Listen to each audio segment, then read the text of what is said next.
Halo, selamat pagi rekan trader Forex. Apa kabar kalian hari ini? Semoga kalian semua sehat ya. Balik lagi ke channel saya, Private Forex Indonesia. Pada kesempatan pagi hari ini kita akan kembali membuat analisa dan strategi di pair Euro USD ya teman-teman. Dan kemarin kita sudah membuat strateginya. Kita akan berencana mencari opsi buy di sini ya di area sini ya. Di sini ada level support ya. Di sini untuk sell tetap di atas ini, dan ternyata kemarin harga di sini dia langsung break ya. Ternyata dia mantul di level support yang kecil ini ya teman-teman ya. Nah, di sini support mantul 35 pips, kemudian dia break low lagi. Nah, kemarin saya nggak sabaran, saya buy di sini karena ini ada di trend line ya. Kemudian dia turun lagi, dan saya coba buy di area ini ya. Dan turun, saya buy lagi di sini, dan pada saat harga naik ke sini, ini saya nggak ngelihat chart ya. Saya nggak fokus ke chart ya. Harusnya ini saya close dua open ini, dan disisain ini satu. Dan ternyata turun, kena lagi. Buy limit saya ada di sini karena di sini ada support juga.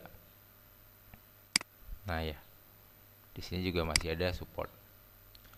Dan kalau secara BBMA memang ini si MA mingguan belum cross down MA bulanan, jadi saya masih yakin selama ini belum cross, buyers masih mampu melawan lah, kira-kira seperti itu. Jadi ada kemungkinan untuk harga mencoba bergerak naik kembali gitu teman-teman.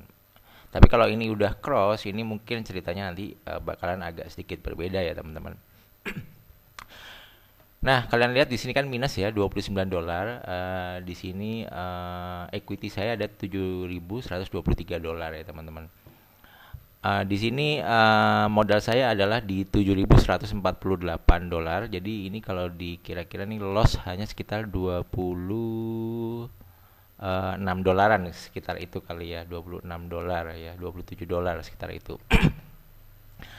Ini termasuk kecil ya. Saya memang saya kalau misalnya ada kondisi yang kurang begitu serak, memang lotnya sangat kecil sekali ya, karena ini trennya juga dari kemarin kayaknya EU masih nggak jelas gitu loh. Jadi saya buka lot nggak terlalu besar, dan ini yang kebuka lot sekitar 0,9 lot ya.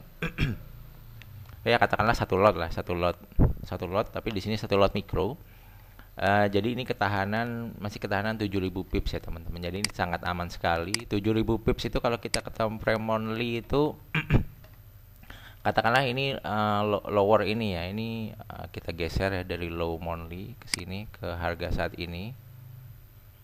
Ini aja baru pipsnya itu 1.842 pips ya teman-teman. Jadi bisa dibayangin ya lot yang saya pakai ya. Jadi kalau dia turun sampai temporary low di sini 0,8346, itu harga baru turun sekitar hampir 2000 pips ya, atau 1800 pips. Sedangkan ini saya memakai ketahanan 7000 pips ya, selama saya nggak menambah open posisi lagi teman-teman. Nah, sekalian saya sharing juga ya ke teman-teman di sini. Terus kalau udah floating gini gimana? Apa nggak cut loss ya? Setiap trader mesti punya strateginya masing-masing untuk menghadapi situasi seperti ini ya. Kalau saya pribadi selama ini belum cross, mungkin saya nggak akan berpikiran untuk cari sell dulu. Kalau ini udah cross, baru saya mulai mencari opsi sellnya, kira-kira seperti itu. Atau mungkin nanti kalau ini naik ke atas sampai sini, mungkin ini yang ini saya close, buy yang atas 12 ini saya close. Kemudian saya coba open sell satu biji di sini dengan lot misalnya 0,2. Jadi tetap lebih banyak buy-nya. Jadi gitulah saya modelnya gitu, kayak hedging lepas gitu loh. Jadi senangnya gitu. Tapi tetap open posisi. Jadi nanti lama-lama equity terus nambah, dan tiba-tiba udah BEP aja gitu. Nah, teman-teman bisa lihat di account history saya di sini ya. Nah, ini withdraw 12 dolar, 17 dolar ya. Ini akun real ya. Nah, ini 89 dolar ya. Nah, kayak ini pasti floating minus ini nih. Floating minus terus, tapi saya open close. Lama-lama BEP, lama-lama bisa WD gitu loh. Nah, ini 26 dolar, 32 dolar ya ini. Nah, ini floating minus nih. Ini. Nih, ini pasti floating minusnya. Nah ini banyak opennya nih. Mungkin awalnya saya open ini sell USD GPY, tapi saya terus sell close ya. Ini sell tutup ya. Lama-lama equity nambah, tapi yang open awal didiemin ya. Nanti lama-lama sampai kan nambah terus nih lama-lama. Nah, nanti lama-lama sampai profitnya nutup, baru yang loss ini bisa di cut loss gitu. Jadi gitu. Jadi equity di atas modal ya. Nanti kan lama-lama kelihatan di sini kalau kita sering open posisi bolak-balik ya. Nah kayak gini ya. Ini nanti lama-lama bisa di atas modal. Ini kayak tadi saya close dulu yang mana nih tadi ya. Nah ini. Nah ini buy kemarin saya close dapat 1,7 dolar, 2 dolar. Nanti kalau turun mungkin saya buy lagi, naik saya close gitu. Mungkin ini naik saya close, turun buy lagi, naik close. Intinya selama ini belum cross ya, tapi kalau ini udah cross, mungkin yang buy-buy ini nanti saya akan lebih banyak open posisi sell-nya ya, karena ini nanti bakalan melakukan hedging. Selain hedging dan open posisi sell, porsinya juga bakal saya tambah lebih banyak ketika arah tren sudah mulai berubah. Tapi ini belum berubah ya teman-teman. Nah ini saya hapus-hapusin dulu ya biar nggak keramaian garisnya. Nah, ini saya ganti warna kuning. Oke, nah ini level support quote-nya di sini ya teman-teman ya. Ini. Jadi kalau mau entry buy ini bisa di sinilah ya kira-kira insert chips ya.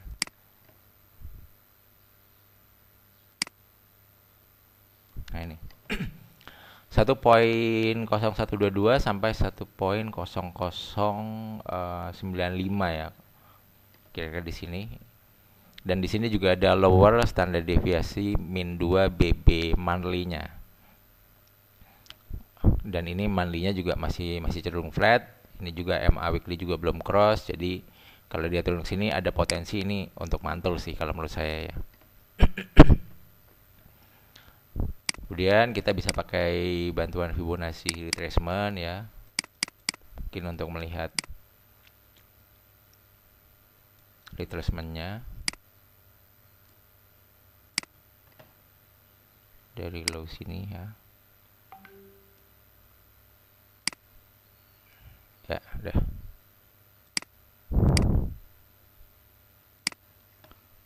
Nah, ini pas ya dia retrace di level 50%-nya. Jadi kemungkinan besar mungkin bisa mantul sampai 38,2% ya. Atau kalau nanti ini naik dikit terus lanjut turun ke Fibo 61,8 ya ini pas juga ada di sini. Ini kalau mantul bisa sampai Fibo 50 atau 38,2%-nya. Namun secara BBMA seperti yang saya bilang tadi ini kecenderungannya masih naik tapi sudah mulai melemah ya. Karena nih LSMA-nya weekly sudah mulai cross MA weekly-nya juga kecenderungan arah weekly turun, tapi yang saya lihat ini MA weekly-nya belum cross down dari MA monthly-nya. Kalau secara daily ini ibaratnya gelombang kecilnya ini memang sudah cenderung turun ya. Turunnya juga cukup lumayan kuat ya. Jadi kalau ini naik, mungkin kita bisa cari sell dulu di upper daily-nya ya. Upper BB daily SD plus 1 atau SD plus 2-nya. Jadi kira-kira mungkin di sini kalau SD plus 1, kalau SD plus 2 mungkin ada di MA weekly-nya sini. Nah ya. Nah kalau kita gabungkan dengan level support resisten, ini di sini ada support ya. Ini dia di break set gitu ya. Kemungkinan kalau harga naik terjauh bisa sampai 0238 ini ya. Jadi kalau mau sell ini dekat-dekat sini. Ya, kalau saya kasih ini di sinilah kira-kira untuk sell-nya. Jadi ini buy-nya nanti kalau naik ini saya bakal close ya. Close. Mungkin dekat sini saya bakal coba sell. Intinya ini sudah minus ya, jadi saya harus recovery minus lah kira-kira gitu ya. Tapi recovery minusnya dengan cara saya sendiri gitu teman-teman. Oke, untuk sell di sini, buy masih di sini. Oke. Untuk time frame H4. Time frame H4 sebetulnya ini harga sudah bermain di luar standar deviasi min 1 BB 4 bulanannya lagi. Artinya nih kecenderungan arahnya apa namanya? Abnormal down ya. Jadi ini kecenderungan arah turun tentunya di acuan BB 4 bulanan ya. Jadi kalau dia naik, ini line BB min 1 4 bulanan juga bisa jadi perhatian di sini ya. Which is ini bertepatan dengan 38,2 dan juga dengan MA bulanan. Jadi kalau naik sampai sini, mungkin saya akan close buy-nya dulu. Mungkin saya akan nambah sell dulu 1 biji ya. Sementara. Soalnya ini naiknya juga lemah, tapi turunnya juga bisa dibilang juga belum kuat. Kenapa belum kuat? Karena arah dari MA monthly-nya juga flat dan arah dari MA weekly-nya itu juga belum turun yang parah kayak gini nih. Nah, ini kayak gini. Nah, belum menukik seperti ini. Jadi bisa dianggap ini masih cenderung agak sideways kalau saya bilang ya. Sideways kalau kita lihat juga dari historinya di sini. Ini harga banyak bermain sideways di sini ya. Nih lihat nih ya. Nih. Habis naik, dibanting turun, dibanting naik lagi, banting turun naik ya. Jadi sideways ya, benar-benar sideways. Naik, banting lagi turun ya. Ya gitu-gitu aja, naik, habis naik, dikiranya mau naik, dibanting lagi turun, terus mungkin turun, kayak mau turun, dibanting lagi naik seperti itu. Jadi ini area sideways-nya ini ya, kelihatan ini data bermain banyak di sini. Jadi ini level apa ya, mayornya atau level kritisnya di sini untuk area sideways-nya yang di sini ini. Seperti itu teman-teman.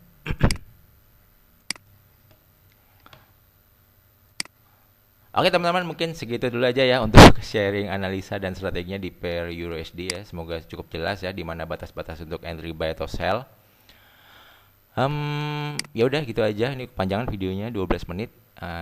Semoga membantu ya teman-teman. Yang terakhir jangan lupa untuk like, comment dan subscribe. Sampai jumpa di video yang lain. Bye bye guys. Thank you.